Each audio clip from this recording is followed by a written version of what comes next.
तो मूवी की शुरुआत में हम पुलिस इन्वेस्टिगेशन रूम को देखते हैं, जहां पर एक आदमी होता है और जिसका नाम हज होता है। उससे दो ऑफिसर पूछते हैं कि आखिर तुम हो कौन। अब इसी के साथ यहाँ सीन कट होता है और हमें कुछ दिनों पहले का सीन दिखाया जाता है, जब हज एक बहुत साधारण आदमी था और वो अपनी वाइफ और दो बच्चों के साथ बहुत खुश था। हज एक मामूली जॉब करता था जो अपने डेली रूटीन से काफी तंग आ चुका था।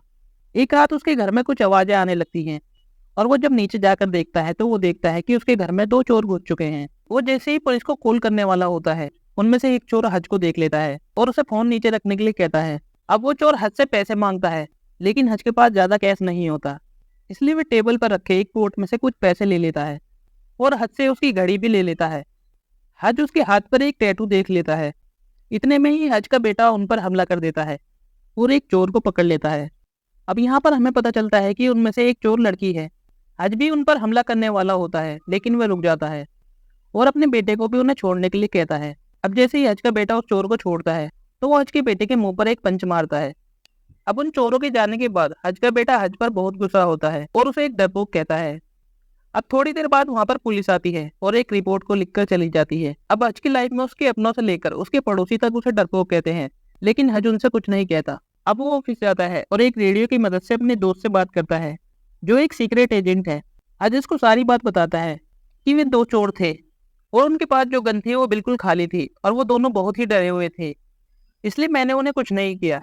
अब हज अपने घर जाता है, यहाँ पर उसकी बेटी हज को अपना एक ब्रेसलेट ढूंढने के लिए कहती है, जो उसने टेबल पर रखे पोर्ट में रखा था। अब ये सुनकर हज वहां से निकल जाता है और वो सीधा अपने डैड के पास जाता है, जो एक रिटायर्ड FBI ऑफिसर है। हज अपने डैड का बैच उठाता है और एक गन को लेकर वहां से निकल जाता है। अब हज को एक टैटू स्टोर से उनका एड्रेस मिलता है।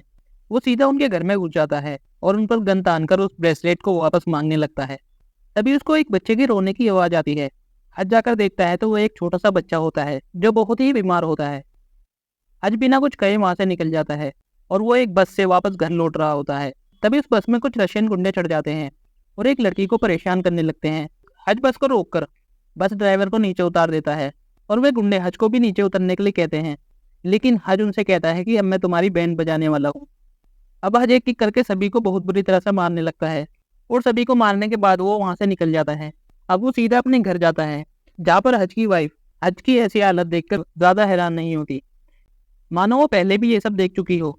अब हज को उसका दोस्त बताता है कि तुमने पिछली रात जिन गुंडों को मारा है उनमें से एक रशियन गैंगस्टर यूलियन का भाई है और अब वो हॉस्पिटल में अधमरी हालत में पड़ा है।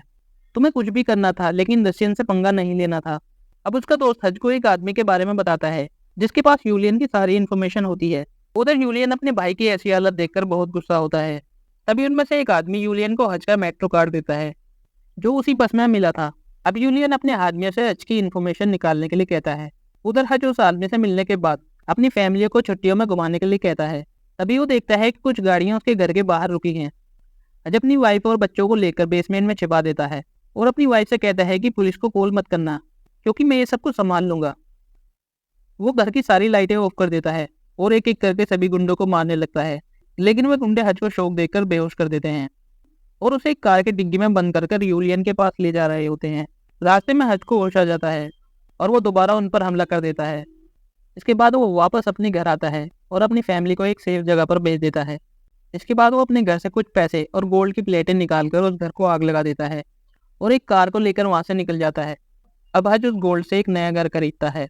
उधर यूलियन को भी पता चल जाता है कि उसके सारे आदमी मारे जा चुके हैं, इसलिए वो बाकी बचे साथियों को भी अपने पास बुला लेता है।